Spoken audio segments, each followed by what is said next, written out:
first of all, massive congratulations on the World Cup win. Tell me, how were the celebrations like post April 3rd? Thank you. Yeah, it was a pretty special night. Some really good celebrations, and it was awesome. My favourite bit was just sitting on the pitch with the team that night after the game, just enjoying each other's company, reflecting on the game, and just celebrating the success. So yeah, the celebrations lasted a while, a couple of nights, and then it was really nice to have some time back off when we got home to Australia. You've been part of the system since 2016, and even before that, you debuted in 2016. There was a gap between, and you improved your game a lot in that time. So, how do you think that gap kind of helped you to become a player you are right now, and what you have achieved in that period? Yeah, I think I was really lucky that I got to debut when I did in 2016. And while it was only sort of the one game and then I was out for a while, it sort of gave me that hunger that's the level of cricket I wanted to be playing at. And that was driving my every training I went to, just getting the most out of myself, never settling for, just always trying to improve really. So that certainly improved my work ethic. It made me improve my strength, my fitness, be more specific around my training, and certainly work out what works for me personally as a cricketer. I certainly had to wait my time. It took me, I think I played 5 games in the space of about 5 years, and I had to wait my time, but that's the way it is when the team was having so much success. And then I just had to make sure that when I got that opportunity and I really took it, and from there, it's just gone from strength to strength, and I'm loving being a part of the Aussie team and loving being able to contribute to some of their success. Also, during that time, you were a massive part of both Scorpions and Adelaide Tigers. How do you think that stint in WBBL and WNCL has helped you to achieve what you have achieved since coming back to the team? Yeah, that's been massive. And in saying that, yeah, while I was, especially at the World Cup, while I didn't have a lot of international experience, I had so much experience in playing 100 Big Bash games. I've been playing for the Scorpions for 10 years, so I still count myself as an extremely experienced cricketer. And the standard we have here in Australia, we're extremely lucky that while I wasn't playing international cricket, I was still chipping away at my game and doing everything I could to help both the Strikers and the Scorpions win games of cricket. So that definitely helped me, that when I got to put the yellow shirt back on and play for Australia, that I knew I'd done the work. I knew I'd been playing some really good quality cricket, that I could just trust the work I'd done, and yeah, go from there. Yeah. Also, speaking about that experience, many people on Twitter and otherwise in media do comparison between you and Ellyse Perry, and saying that Australia has found their all-conquering all-rounder already. Like, what do you make of that comparison you have with Ellyse as a grade of the game?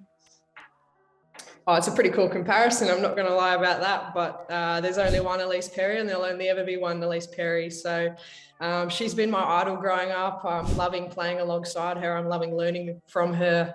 And I think the special thing about Australian cricket is we've got so many talented all-rounders with, Annabelle Sutherland, Nick Carey, and then even some of our spinning all-rounders. So we're really lucky with the stocks we've got. And Pez is leading the charge there, and we're all sort of learning as much as we can and helping each other out. So, I don't really read into those comparisons too much, because she's the greatest of all time. Also, she'll complete 15 years in international cricket. That's a lot of time in 22nd July, end of this month. What do you remember? Is one memory that Ellyse Perry has told you something, or there's a one memory you learned from her that just stuck with you in these years? The most special one for me was when we got to bat together in my Test debut when she made her 200. That was very special. I was a nervous wreck in the middle, and she calmed me down. And I think I was out there when she passed 150. So to have such a good partnership with her was really special. And there's no one moment that really stands out, but she's just always helping me out with my bowling, with my batting. The amount of times I've been in the middle and over, and she's on the drive helping me out with a few things. She always goes out of her way to help others and pass on her knowledge and experience. So my Test debut where I got to bat with her is probably the one that I reflect on the most.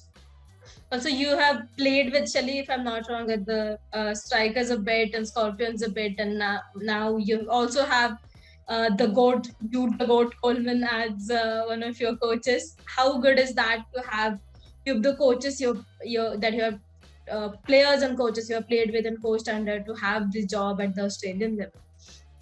Yeah, it's pretty crazy to reflect on.